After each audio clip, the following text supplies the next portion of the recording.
let's take Judaism and Jews and Israel. If you go to Quran base, you will find more stories about Moses and the children of Israel and the Holy Land more so than Muhammad and his family, because the whole Quran is pretty much based on the story of Moses and some part Jesus. And you know, in our own holy book, chapter 5, verses 20-21, which no Muslim scholar ever talk about it, chapter 5, verses 20-21 repeats what Moses said. Moses is telling his people, enter the holy land in which Allah assigned unto you, meaning that the holy land belonged to the people of Moses, to the Jewish people. And this is our own holy book. So, and many, many other things that if we follow it, then there was no problem about it. The second thing also on that van, and I'm sure this is the most controversial of them all, and I hope that they're not going to come to the bonus and get me. They call the Masjid Aqsa, the Haram Sharif, the third holiest mosque in Islam. I mean, how could that be? Number one, in Medina, you have the first mosque in Medina called Masjid Baqi. Even before the Prophet's big mosque, there was a called Masjid Baqi, the first one. They ignore that. The second thing is, before Muhammad and his followers went to Medina, Hijrah, whatever, guess where they went? To Africa, Abyssinia. 5 years after Muhammad declared his prophecy, they couldn't stand him, whatever. He said, you know what? In order for us to be safe, we got to go to safe kingdom, Abyssinia. They went there. When they went there, what they did? Build a mosque. How could that mosque be less important than Masjid Aqsa? Masjid Aqsa did not exist during the lifetime of Muhammad. But my understanding is that the Al-Aqsa Mosque was where the rock where the story is that Muhammad ties his donkey and then ascends to heaven, right? Is that, and this is my understanding from an outside. That's what Muslims understanding. But even that verse, just like the hijab, that verse say Muhammad ascended. No Quran where Muhammad ascended anywhere. Because Muhammad did not bring prayer. Moses had prayer. Abraham had prayer. Jesus had prayer. Muhammad came, when Muhammad came, they were already prayer. They were fasting. They were pilgrimage. They were charity. Nothing new Muhammad brought. So for people to say Muhammad moved from Mecca all the way to Jerusalem and went to heaven, by the way, that went to heaven is Jibril who came, but he didn't even say Jerusalem or a thing. So no prophet, according to us, went to heaven. None. But the way they interpret it is that, yeah, Muhammad was raised there, met God, and negotiated with Moses. Moses said, that's too much, blah, blah, whatever. But if you go dig deep, what they call ascent, actually it was descent. Jibril is always... Jibril the angel. It's always Jibril who come to Muhammad, not Muhammad rise anywhere. But unfortunately, just like the hijab, they make it, same thing. The story is that Muhammad raised to heaven and where? From Mecca to Jerusalem, Masjid Aqsa. But Masjid Aqsa did not even exist. Masjid Aqsa was built to what? Over 70 years after his death. But a lot of people don't know. Because, again, we follow the narratives. And also, it makes a whole lot of sense for Muslims to tie Jerusalem to the Muslim world. Why? Because if you don't tie it, then how could you recruit Muslims to be pro-Palestine, anti-Israel? So you have to have a very strong connection to it. I'm not saying... But the connection has been there for many years, before Palestine, before Israel, before everything, right? The connection of Muslims to Jerusalem, to Al-Aqsa. Absolutely. No. That, by the way, that does not diminish the connection of Palestinians to the Holy Land. It does not diminish it. But it also does not prevent the state of Israel having legitimate right because of the connection, the historical, spiritual, whatever connection to it. And everything that I said is not. I'm a minority to it, but being minority doesn't mean it's not factual. And I've heard you say, and I want to get this quote right because it's such a strong quote. You said, "Jews have every right to live in Israel as a sovereign nation in peace and security. It is also my hope that there will be, next to Israel, a Palestinian state whose leaders and people fully and sincerely share this vision of friendship and peace. This is a very, very strong statement, but it becomes extremely strong when it's given by a Muslim man and an Imam. Why is it so hard for many people, non-Jewish, Christian, Muslim, but especially Imams, to say something like that?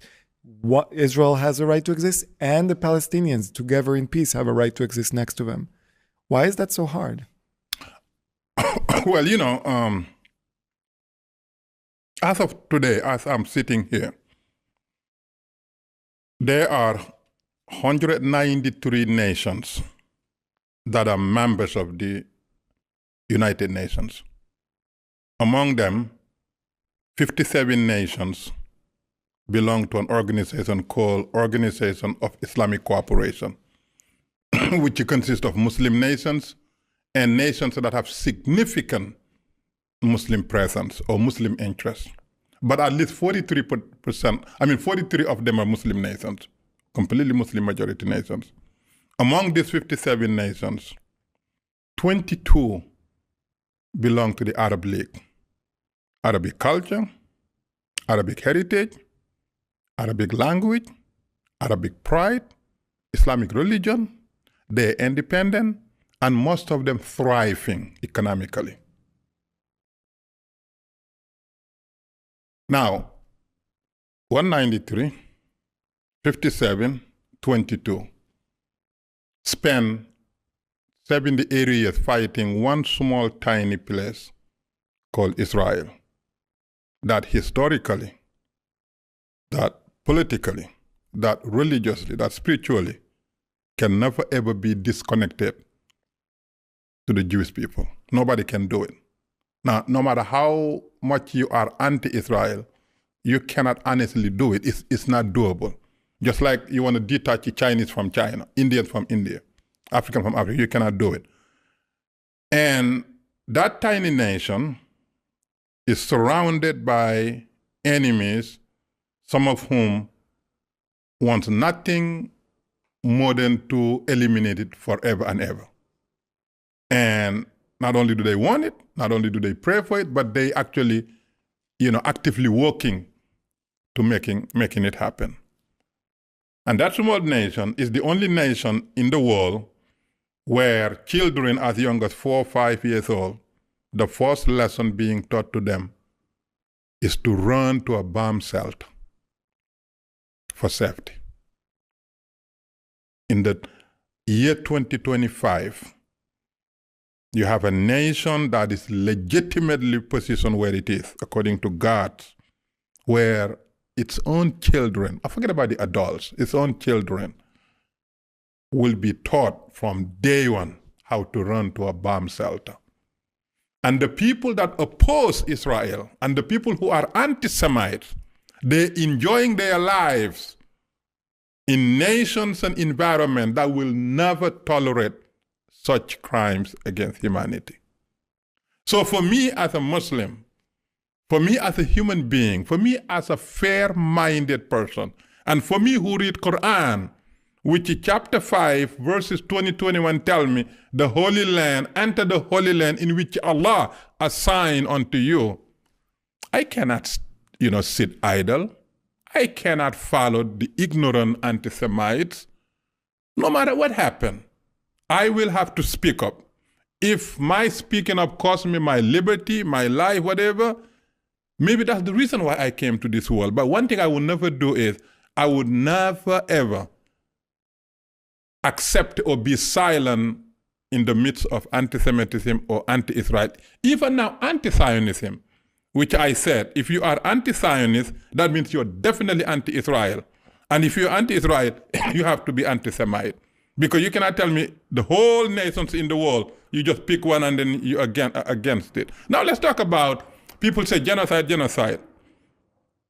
Well, there are many things to talk about genocide. Number one, there's no genocide. Now there's a horrendous, violence taking place in the Holy Land on a daily basis. And there's a tremendous, violence that took place since October 7.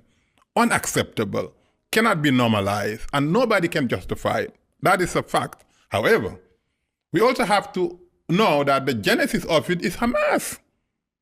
And I listened to, a couple of days after October 7, I listened to one of Hamas leader was being interviewed by an Arab channel, and what he said was, this was a calculated move. We knew the price we pay because Israel has just elected the most right-wing government in the Israeli history. Yeah. The most right-wing. I mean, now all of a sudden now you give that right-wing government license to do what maybe some of them wanted to do but did not have the license, but now they have the license.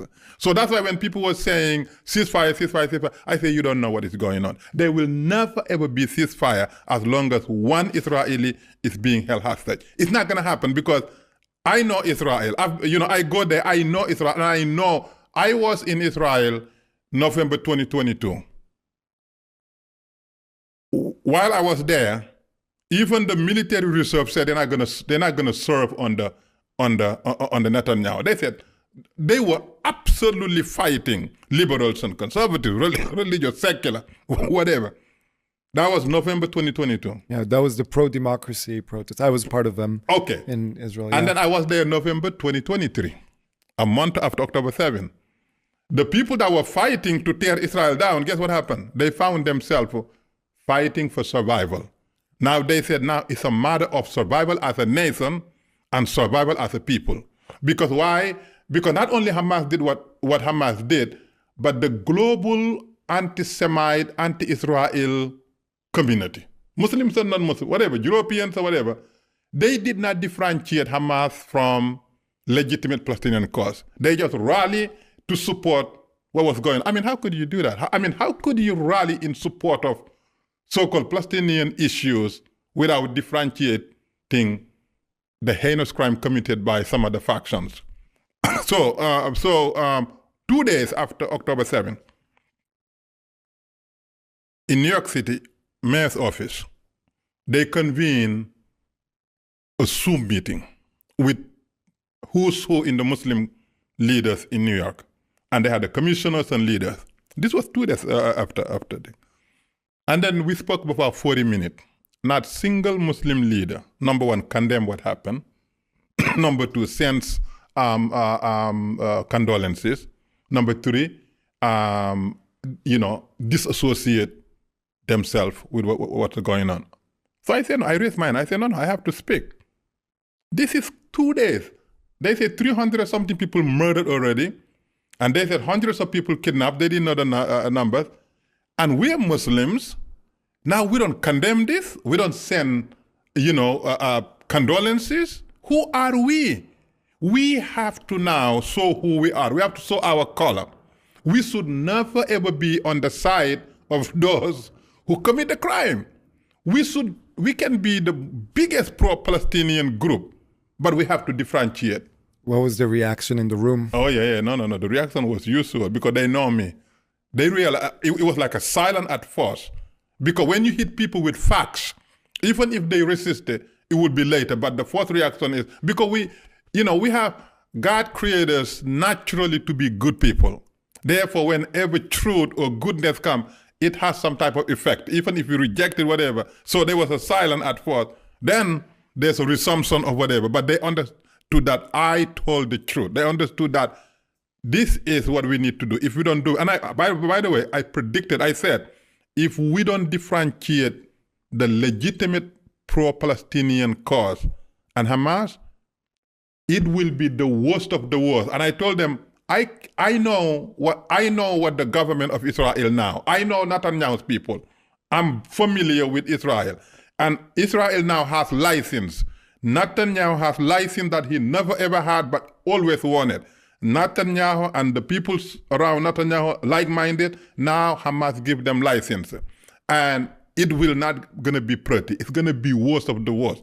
Look what happened now. So the mistake was the Muslim leaders should have come together and have a letter saying, we are Muslims. We don't support, we don't condone, we sympathize with Israelis. And then, this is our condolences and we'll work with the Israelis, whatever. And then end. Now, 2 days later, 3 days later, you know what Netanyahu will do. Netanyahu will not spare a single stone after October 7.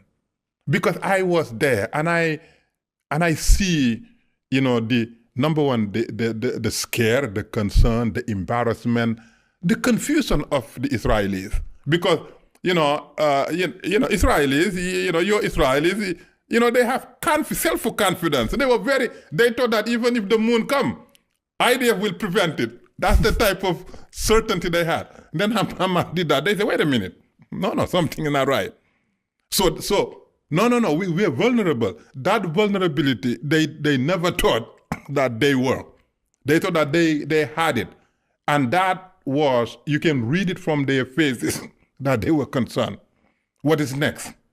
And that told me Netanyahu got the license that he was praying for. And I said, anything related to October 7 will feel it like atom bomb. I saw it from day one, and I knew that Netanyahu will not spare. And I knew no United Nations, nothing will stop Netanyahu. I knew that.